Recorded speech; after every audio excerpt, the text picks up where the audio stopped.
Fala pessoal aí, tudo bem com vocês, né? Então na aula passada, né, a gente introduziu aí o que são CLPs modulares, né, o que são CLPs compactos, né? O CLP compacto, né, a gente viu que é uma unidade única onde tem, né, a fonte de alimentação, certo? As entradas e saídas, né, a própria CPU. E os modulares a gente conheceu aí, né, que é composta por uma estrutura o quê? Né, modular, onde a gente consegue, né, modificá-la aí, certo?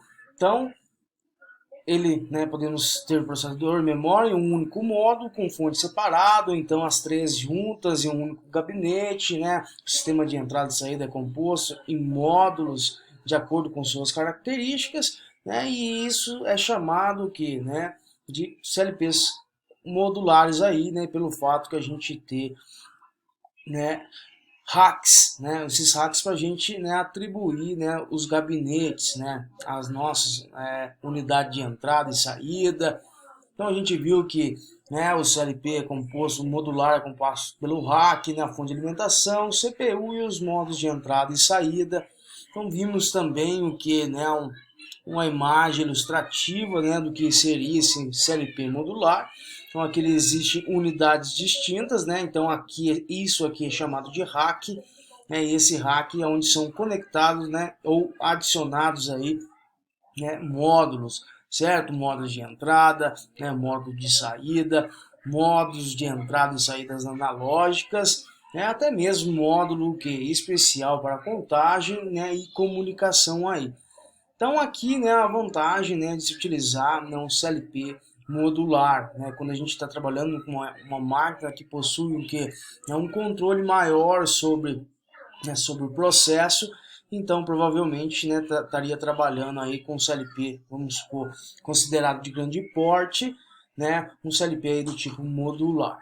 Certo? Então aqui vamos introduzir aqui, né, nossa parte o que agora? De interface de entrada e saída.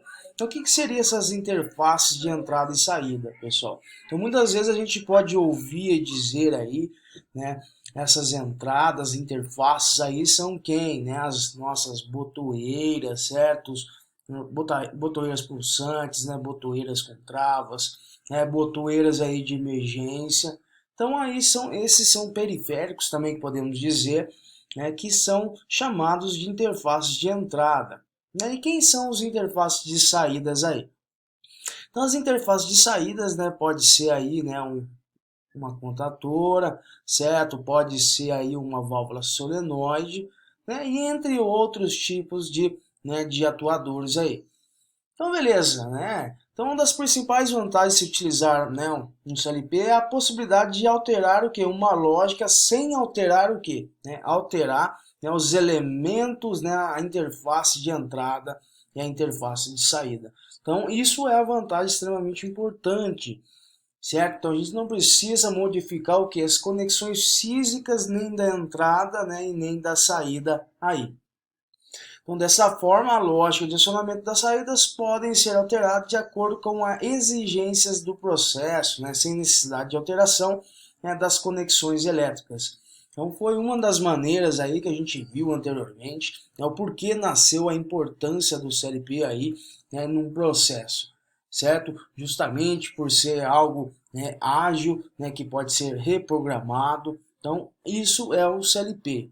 Então essa facilidade de alteração é possível porque nas ligações CLP não há conexão física entre o dispositivo de entrada, né, e o de saída como de um painel elétrico. Então a gente tem lá no painel elétrico, então a gente tem o que? Né, todos os elementos interligados entre si, né, ó, supondo aqui um circuito de comando, né, então temos aqui, vamos supor, uma botoeira, então aqui um comando, né, que a gente viu lá em eletrotécnica. Então aqui vamos supor que a gente tem aí um contato de selo, certo? Esse contato de selo de K1. Então aqui a gente pode observar que todos os elementos estão interligados uns aos outros. Se caso for preciso modificar alguma lógica, né, no processo, né, então aqui a gente daria né, uma certa dor de cabeça, né, para a gente, né, modificar esse circuito, né, que pode ser considerado, né, como, né, está ficando-se obsoleto aí. Lógico que é bem utilizado ainda hoje.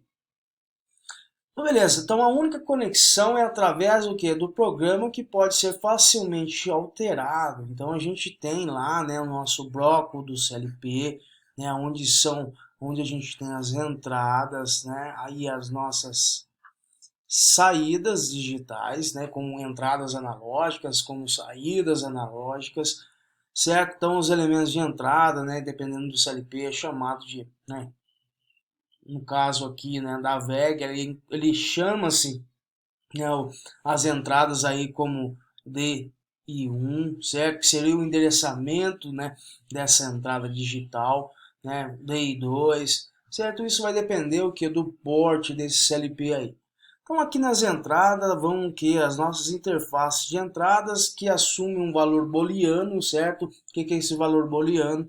Então ele vai assumir aí um nível lógico, né, 0 e 1, né? O 0 ele vai indicar acionado, né? E o 0 indica que desacionado, desculpa, desacionado, e o 1 indica que está acionado. Então ele vai assumir, né, essas duas lógicas aí chamadas de lógica booleana.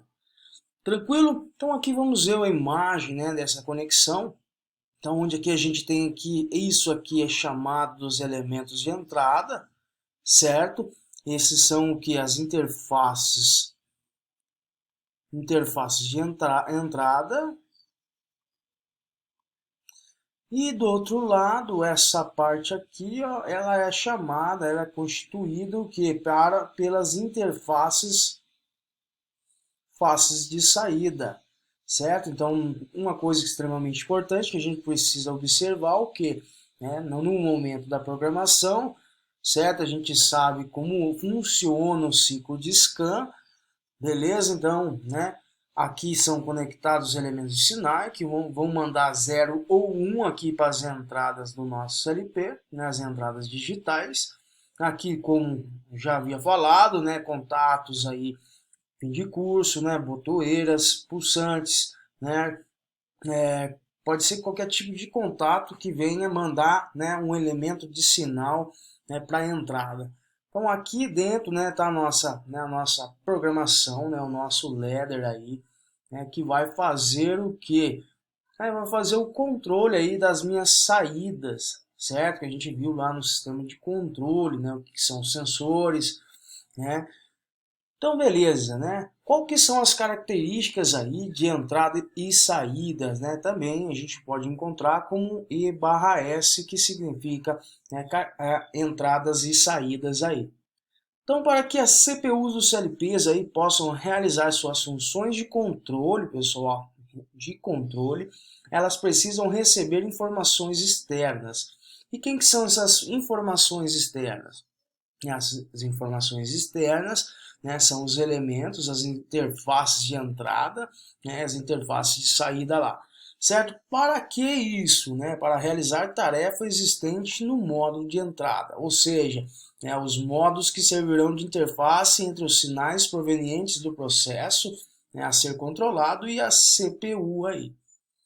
Então, beleza, né? Esses modos têm a função que de tornar compatíveis os níveis de entrada de tensão e corrente que são provenientes, né, dos sensores de campo aí, né? Sensores indutivos, né, capacitivos, né, sensores ultrassônicos.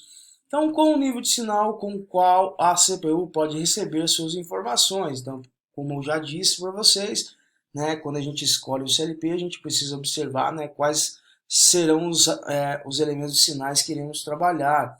Né? Tem CLPs que aceitam um nível lógico, aí, tanto do tipo, né, o PNP, né, que ele chaveia aí o positivo para a entrada do CLP, ou como o NPN, certo? Quando ele chaveia aí, né, o negativo, né?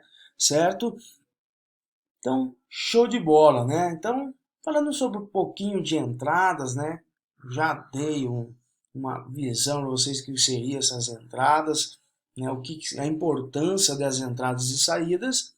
Agora a gente vai ver o que, né? O que são entradas, né? Então a gente viu que os CLPs, né, são capazes de monitorar o estado da máquina, né, sob o controle através de quê?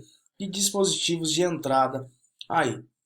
No simples acionar ali do operador, então ele já faz esse controle, ele, né, no seu ciclo de scan, né, ele vai fazer o que? Ele vai ler as entradas, certo? Ele vai processar nessas entradas, né, vai fazer o que? A verificação junto ao programa e vai fazer o que? Vai liberar a saída, certo? Liberando a saída, então ele volta novamente no loop, ele vai ficar analisando e vai estar nesse ciclo de scan.